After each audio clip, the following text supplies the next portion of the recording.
This is probably the most exciting of the structured and formal components because we get a chance to make your pitches and we get to hear the judge's decision. I want to start, though, by acknowledging the presence of the Honorable Dominic Gasking, Minister of Business. And Minister, thank you for coming out. That's a phrase they use in church. You know how many people came out today? And because it's Sunday, I thought it might be an appropriate term to describe the fact that you made it out. I barely made it, just to be honest. I fell asleep after the Guyanese Sunday soup. It's church soup sleep. And then somebody decided we're going to have green tech startup somewhere in there without consulting the systems. But thank you very much, Minister, for sharing your time this afternoon. And I hope that you, like us, are looking forward to some very exciting presentations and some new ideas which could transform the lives of the people who present them and who will execute them, that could transform what we do in Guyana and certainly could transform what we do in the region, given that this is a Caribbean-wide initiative. I have been able to interact with many farmers throughout the country. My love and my passion for agriculture has led me and my team to develop solutions in technology and using technology for problems that exist within the agricultural sector. Right across this country, from visiting various farms, we have seen the impact of the black Ccic disease on plantain and banana plantations. And this problem has seen massive decrease in the yields of banana and plantain across this country.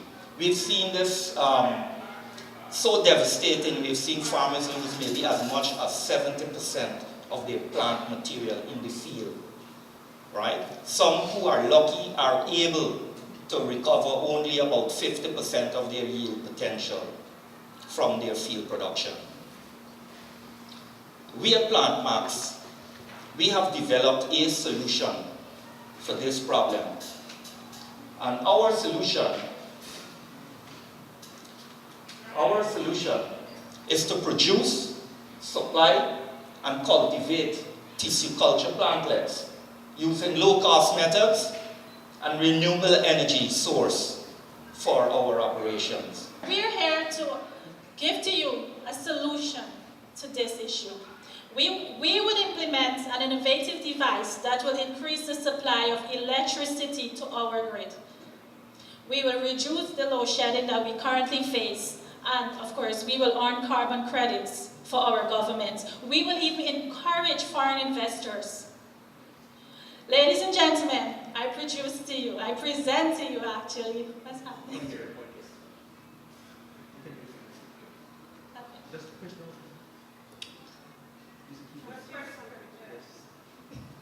I present to you our floating tidal generator. Now, what is that really?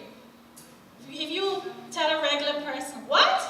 A tidal generator? What is that? It is simple. Of course, our digital age helps us to know these things now. It's a carbon-free system. It's proven to be environmentally friendly. It does not affect our aquatic life. It's easy maintenance. It shows, based on statistics, it gives shorter downtime, and the system is very modular, allowing us to scale up to 200 megawatts. I'm a student of the final year student at the University of Guyana, pursuing a degree in environmental studies. And in the second year of my tenure there, there was this tailoring company who were recycling all sorts of material. And I think to myself, why hasn't this been implemented into Guyana? Since the organic fraction of our municipal solid waste consists of over 50%, it makes sense to compose the organic fraction of our municipal solid waste. Ladies and gentlemen, we present to you Eco Fertilizer, a locally made organic fertilizer that increases moisture retention capacity, adds nutrients to the soil, reduces the risk of erosion, and it creates a healthier plant. I'm here to present to you Bamboo Paradise Ecolodges. Now, whenever me and my team travel within Guyana, this is what we see. This is a result of unsustainable utilization of our natural resources by haphazard logging and mining practices. Now, whenever we enter communities, this is what we see. A lot of people liming, nothing to do. This reflects a lack of employment opportunities. Now, how can we solve this problem? Our business would be constructing eco-lodges from local materials, mainly bamboo, to contribute to local economies and earn money in a sustainable way. I went at my friend's farm and he gave me this tomato. Pretty, isn't it? You can touch it. Oh, but before you put your hands on it, I just want you to know that he sprays some pesticides on it, you know? Not just to keep the bugs away. You know, I'll kill you right away, but let it on the Oh, and also before I forget, we add a little chemicals inside, you know, to keep it fresh for longer. But like I said, it's not like if you're gonna die, no. This is what we go through every day when we go and shop for vegetables. Our farmers are telling us through our approaches that we're buying that, hey, buy my produce. You're not dead right now. Later on, but don't worry about it. You have a long life to live. The thing is, we want you to live longer. And that's the mission of Guyana Organics Produce. To encourage healthy living for our Guyanese citizen.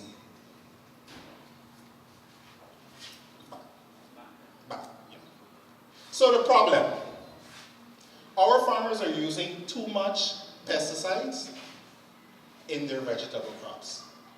And they're using too much chemicals in their farming activities. And this contributes to soil degradation, our health depletion, and of course, our hard-earned money, which we have to spend at these private hospitals to keep us alive. So we need to fix this, don't we? Next slide. So our solution is eliminating the use of pesticides in our farming practice. Eliminating the use of chemicals in our farming practice. This was very, very interesting. And I must congratulate the participating teams for their presentations. I thought a lot of the areas of focus were very, very relevant. A lot of the solutions were very interesting. I don't want to comment any further because I'm not a judge. We have an esteemed panel who are going to examine the presentations and do their scoring. But very interesting, and I want to commend the organizers and the who are collaborating here in getting this event off the ground for a job well done. Guyana is on a green mission, and that mission has many components. There is conservation and protection of large areas of our natural habitats. There are greenhouse gases, such as carbon dioxide, that we are trying to prevent from escaping into the atmosphere and raising global temperatures. There is green energy, which we are seeking to introduce into the energy mix in order to reduce our carbon dioxide emissions. There are green foods, which we heard a bit of, which are being produced without the use of environmentally harmful fertilizers, and which are deemed to be healthier for us to consume. And believe it or not, there is also green gold. Yes, there is a green gold pilot project that was launched in Guyana by Conservation International a few months ago, which is seeking to create a demand-driven premium on gold products that have been produced with gold that has been sustainably mined. So there's a lot of green in the air, and the green state is slowly taking shape. And so much so that many people are now in their correspondence to various government officials, they're now including some aspect of greening to demonstrate the synergies that exist between what they are seeking to do and the government's green agenda. Now, the green state has a value because globally there is a growing awareness of climate change and how more environmentally friendly practices can mitigate the impacts of climate change. This new awareness that is now trending places greater value on things like conservation and protection of our environment. And so we need to find innovative ways to leverage the value of our natural surroundings. That is the green mission. We know that somehow our standing forest is worth more than the gold and the timber that we can extract from them. But we still need to find ways to turn this knowledge into money and profits.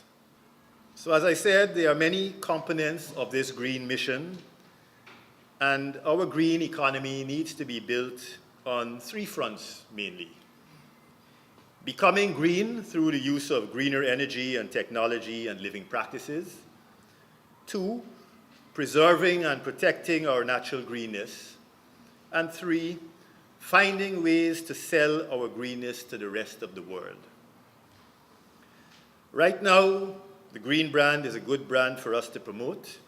It's positive, very much aligned with emerging consumer trends and awareness globally. So now is a good time to be green, and this creates opportunities for startups. Now, when it comes to startups, I believe we have to be ambitious. And I saw a fair amount of ambition this afternoon, and I was very pleased.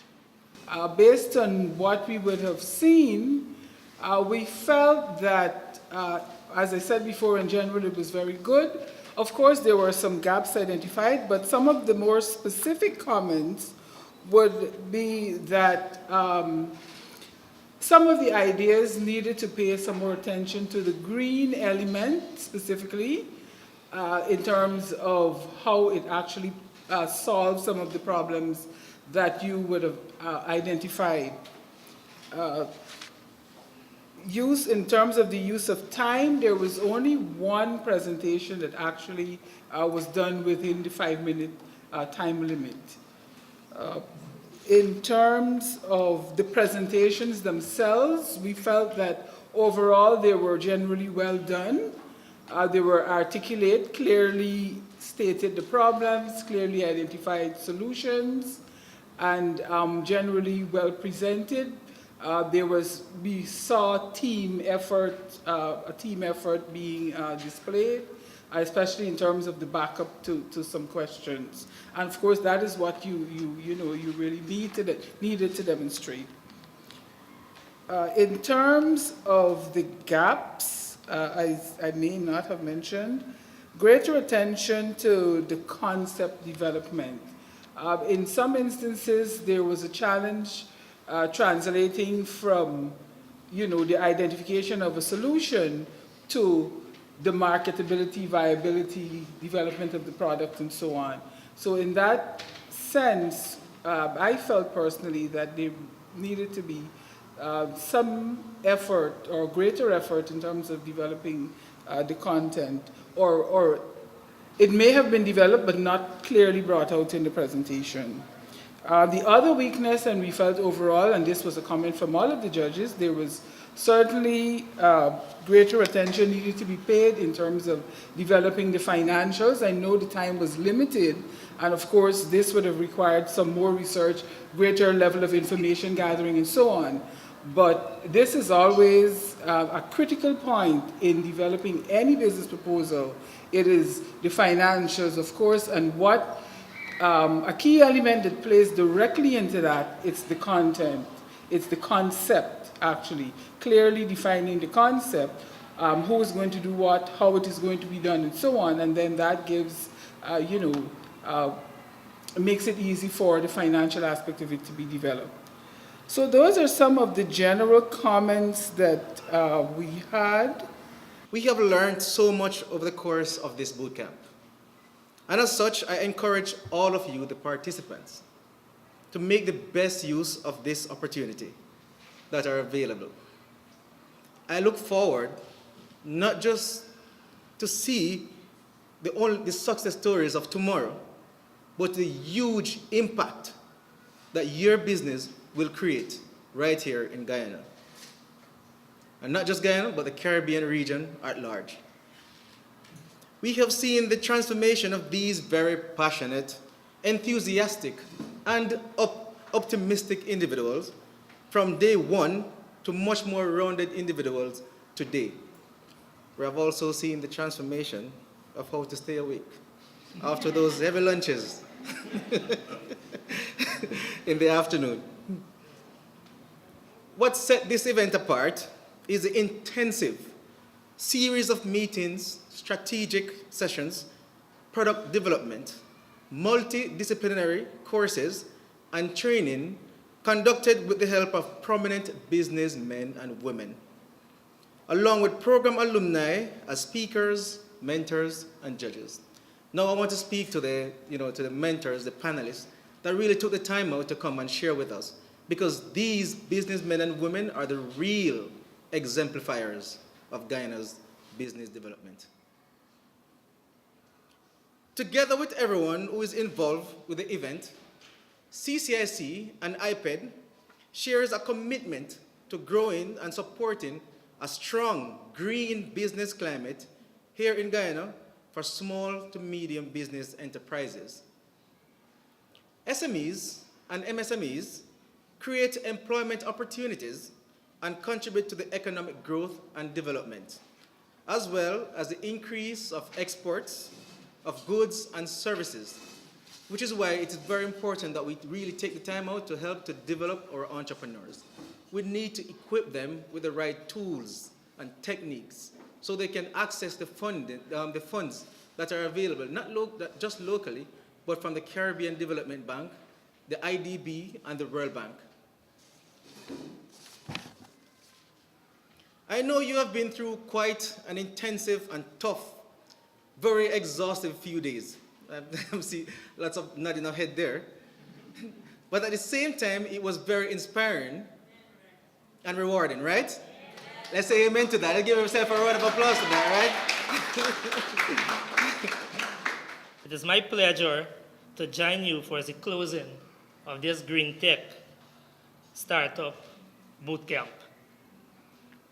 During the last 54 hours, the Bootcamp had discussed how to generate sustainable business solutions, how to grow your businesses, marketing strategies, financial management, teamwork, networking, leadership, and so much more to ensure that you start a successful business. You need all of these traits to grow a successful business.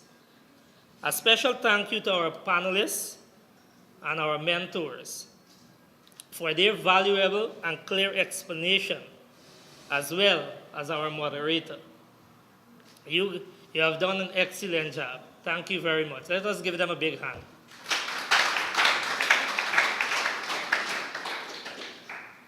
Our work does not end here.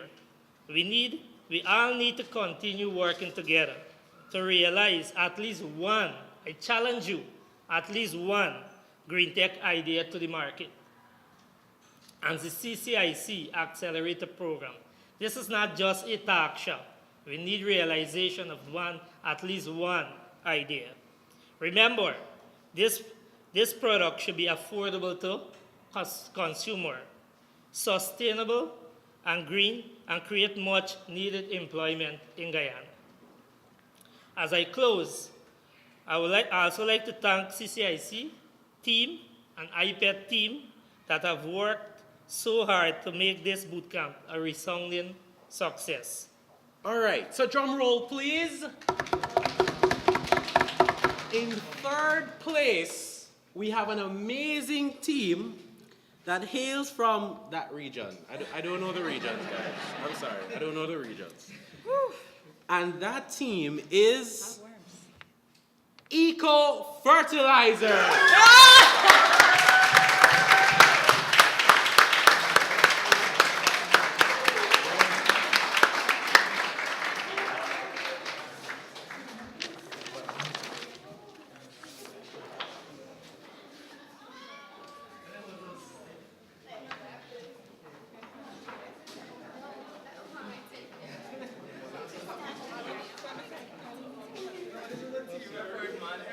Right?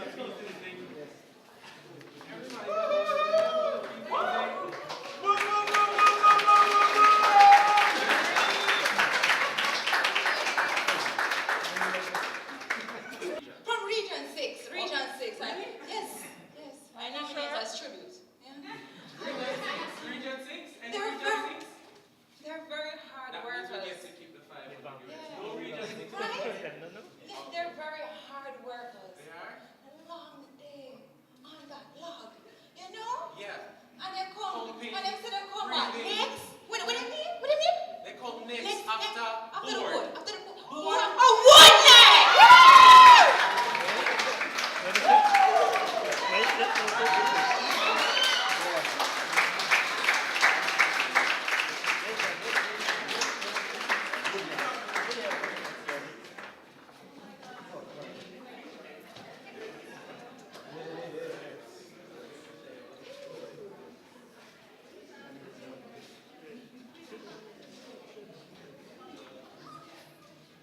And Wood Next wins a whopping $500 million. From the minimum to the moderate, and then we pushed you And we embarrassed him over public. the edge. By pool. Yeah. With the shouting. The ugly faces. And the screaming. The ugly And faces. what was that tongue twister? The humming. Everybody remember the humming? Yeah. Bananas. Yeah. Banana. And in the end, we pushed you a bit further. Yes. How far we pushed them? Over the edge. Very far over the edge. Very far over there. Very far. I think we have a word for how far we push them. I think we push Push them. them to the max!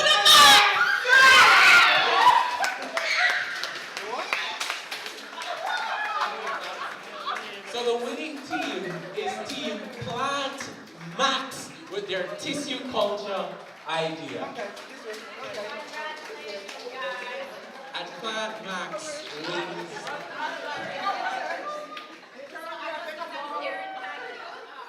And Plant Max wins, for starters, US $1,000. Great job, guys. Great job, guys. I'm totally elated.